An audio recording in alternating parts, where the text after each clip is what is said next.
Sup guys, Derek, moreplatesmoredates.com. Today we're going to be talking about could I have achieved my current physique with TRT dosages.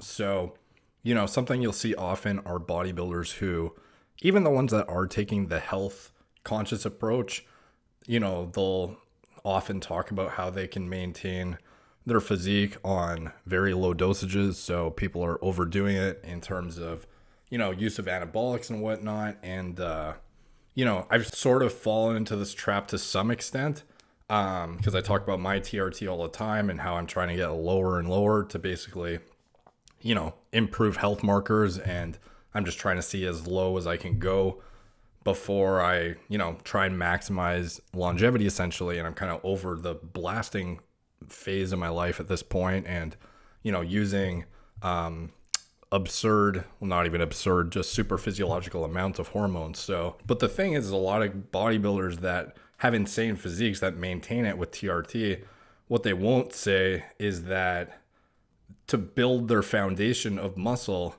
it took them years of cycling with super physiological amounts. So basically I want to talk about, is it possible to achieve my physique in particular, nothing, crazy special or anything, with just therapeutic TRT dosages. And I think, okay, for me personally, my genetics are average, I would say. I don't think they're bad, at least in some aspects they are.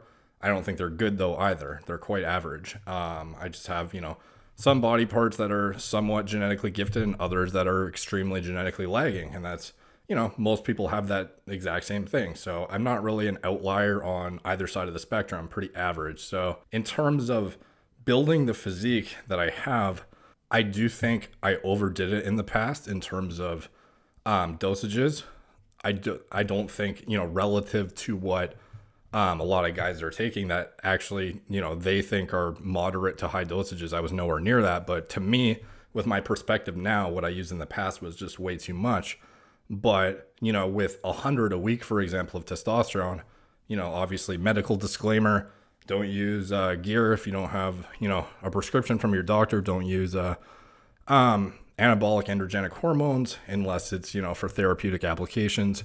Obviously it's no brainer. Don't even need to say that really. TRT is therapeutic thing prescribed by medical professionals, not giving any advice here. I'm just talking about my own personal experience. Anyways, as far as getting into it finally, I think it depends on what you qualify as TRT dosages. So I've talked about this in the past, how there's a lot of bodybuilders who will use, 200, 250 milligrams a week and then, pin infrequently, get their blood drawn during a downswing of their hormones and then think they're in range when in fact for 1/3 to 1/2 of the week they're basically on cycle. Those with that TRT, yeah, I could have achieved this physique, I think. But legitimate therapeutic TRT is getting you into a range of between, you probably wouldn't shoot for any less than 500, I would say, if you're on TRT for most people.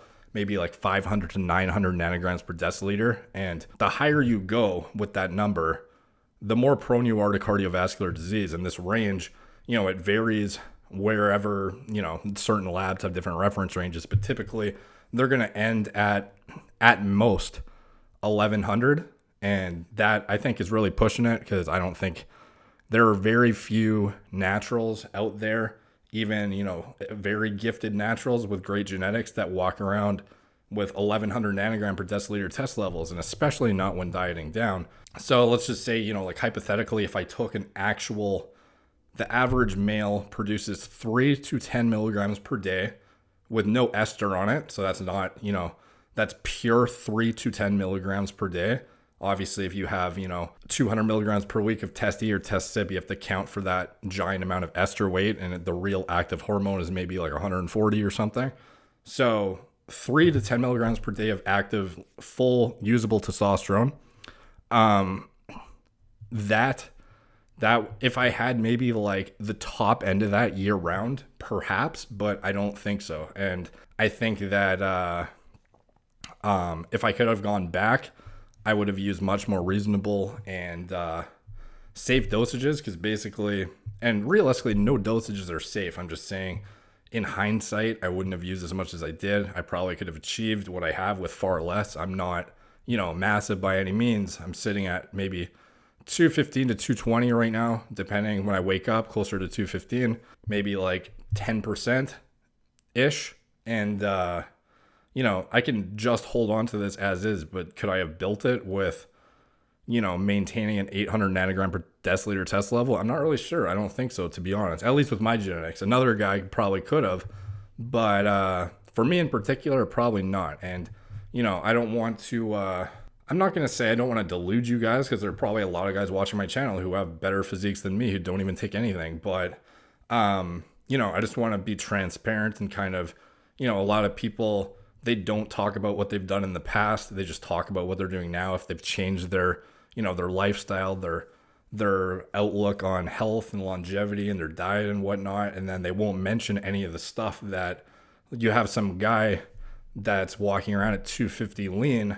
He's not going to tell you about if he's like a health conscious guy now, he's not going to tell you about the, 1.5 grams he ran per week in his past however many years. He's going to tell you about the 150 milligrams per week of TRT he runs now with anti-aging dosages of GH or something like that. And even that it's like a downplayed version of guys being fake natties and selling supplements almost. It's like a toned down version of that. Like either way, it's deluding people into thinking, something that's just unrealistic. And obviously it's more of just like a perspective thing I'm trying to like put out there in this video, and just to be transparent with you guys, because, I don't want to make it sound like I always talk about, you've obviously known I'm more health focused now than I used to be in my channel, or at least prior to my channel even being conceived. I'm have become progressively more longevity focused and less build lots of muscle focused. I don't want to make it seem like, there's almost not even a point of going on TRT if you don't need to. And I don't want to make it seem like TRT is something that is going to enhance your physique, because the literal point of it is to maintain what you should be producing naturally as a young man. So, a lot of guys, they look at TRT like some sort of enhancement practice to get to the next level. But it's like, if you are actually doing it the way it's intended to, it should just be replacing what has down-regulated over the years. And then obviously when you're in a cutting phase, you're in a state of deprived energy, and you have a performance-enhancing advantage regardless if your levels are in range, or even if your levels are in range at that point. But, from a muscle-building context and a calorie surplus, where everyone would have, ideally, obviously, if you're a natural, you're probably not going to have optimized levels all the time. You're going to have days where you fall off, you have a crappy sleep, or something hinders your test levels, and it's not going to stack up to the guy who consistently is pinning his, whatever puts him at 900 all week long. But in general, you shouldn't get a performance enhancing advantage if you were a natural at 800, 900 nanograms, and then you started pinning TRT just to achieve the same thing. At that point, it doesn't make logical sense. And there's a lot of young guys that they look at TRT like it's a cycle. It's hard to explain, but it's like the perspective is a little bit skewed now, with especially the younger generation thinking that they need to be on all the time. And I don't want to make it, come across that way. I'm not advocating, just to be clear, I am not advocating super physiological amounts. I'm just trying to clarify exactly what's realistic. And if you want to see just like an example of what the difference is between therapeutic TRT versus what would, be a common bodybuilder TRT, you can check out my testosterone video that assesses it in a clinical setting, where they have controlled parameters for comparing set amounts to one another and how much fat-free mass it builds in young, healthy men. So anyways, if you want to check that out, I just posted that somewhat recently. It's in my channel. I just wanted to make this somewhat quick video to let you guys know kind of some insight in terms of what I truly think about that. So anyways, thank you guys for watching. Please subscribe. Check out my blog, morebladesmoredates.com. Talk to you guys soon.